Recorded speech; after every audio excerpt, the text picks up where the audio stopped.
সকল ছিলেন এবং সুশীলচন্দ্র বড় শান্ত ছিলেন না। ছেলেটি পাড়া সদ্য লোককে অস্থির করিয়া বেড়াইত, সেই জন্য বাপ মাঝে মাঝে শাসন করিতে ছুটিতেন। কিন্তু বাপের পায়ে ছিল বাত, আর ছেলেটি হরিণের মতো দৌড়াতে পারত, কাজেই কিল চর্চাপুর সকল সময় ঠিক জায়গায় গিয়া পড়িত না। কিন্তু সুশীলচন্দ্র দৈবার যেদিন ধরা পড়িতেন সেই দিন তাহার আর রক্ষা থাকিত না। শনিবারের দিনে 2টোর সময় স্কুলের ছুটি ছিল, কিন্তু আজ স্কুলে যাইতে সুশীলের কিছুতেই মন উঠিতেছিল না।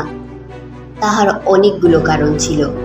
একে তো আজ স্কুলে ভূগোলের পরীক্ষা, তাহাতে আবার ও পাড়ায় বসেদের বাড়ি আজ সন্ধ্যার সময় বাজি পোড়ানো হবে।